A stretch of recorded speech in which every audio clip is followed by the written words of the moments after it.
Hello everybody from YouTube. This is my homemade Iron Man helmet. I started out making it from a file that you can download on the computer called Pepakura or however it's pronounced. And what it is it's a papercraft file, so you cut out all these strips of paper and glue it all together, and it's kind of like origami, and it didn't turn out too bad, considering I've never really made anything out of paper before besides paper airplanes that could never fly properly.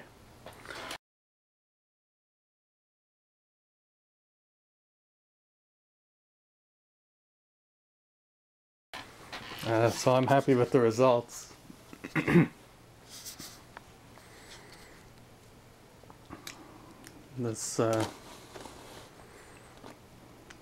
faceplate is on a hinge, pops open like that. It's a little hard to do one-handed. And I ended up fiberglassing it and using some Bondo just to make it, strong, hard enough so you can wear it and paint it.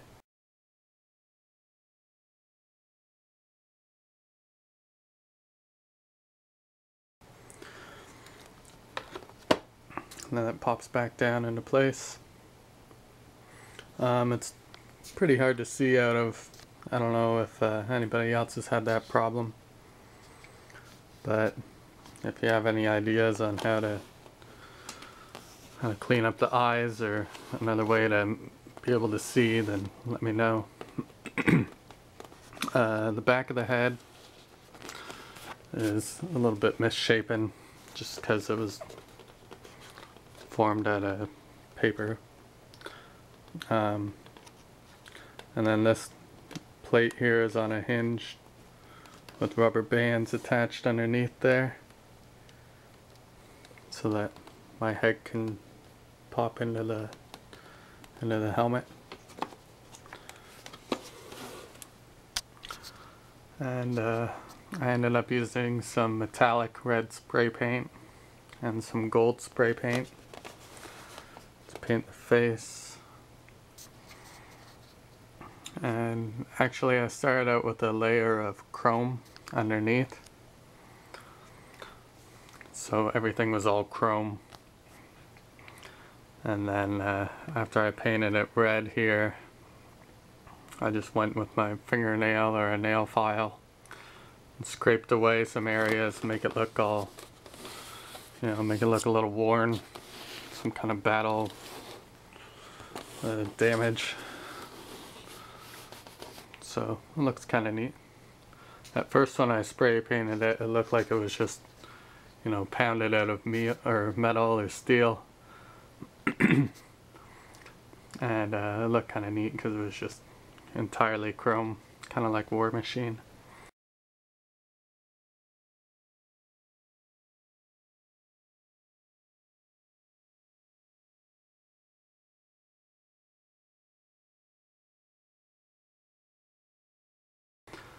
And then I also took in order to smooth it out here, it was still kind of lumpy in some areas even after all the Bondo. So I used some nylon and I stretched it out. You might be able to see a little bit of nylon in there still.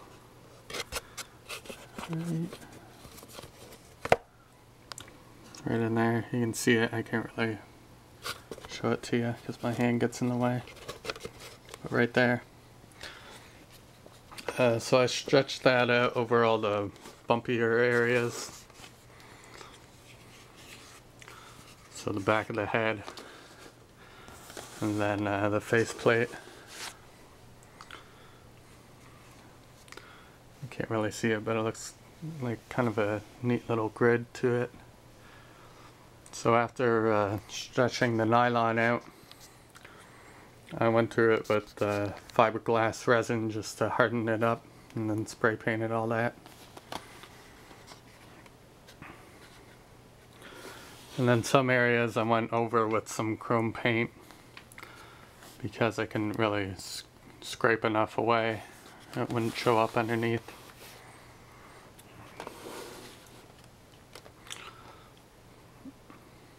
And then I also used this, it's called antiquing glaze, and it works really well. You just brush it on, it's kind of like an oil, so that's what this is here. There's really no, there should have been a ridge right here, but because I smoothed it out so much, I just ended up using this antiquing glaze, and then it gives that illusion that it looks like there's a bit of a ridge right there. Same back here, that's just nylon stretched straight over here, and then I used more antiquing glaze right there to make it look like there's an edge that drops down, but really that's just smooth straight across.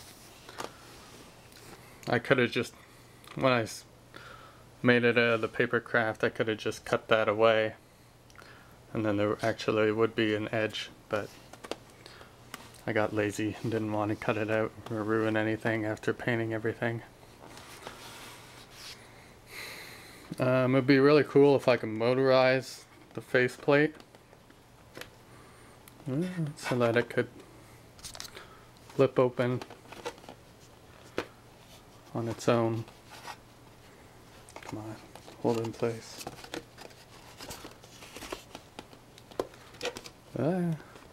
Well, you know what I mean. I can't lift it up without lifting the whole helmet. There we go. So that it would fold up like that and then drop back down into place, just like in the movie. But yeah, I'm trying to figure out, you know, using some kind of servos or something just to lift that up and back down. So if anybody has any ideas, then feel free to let me know.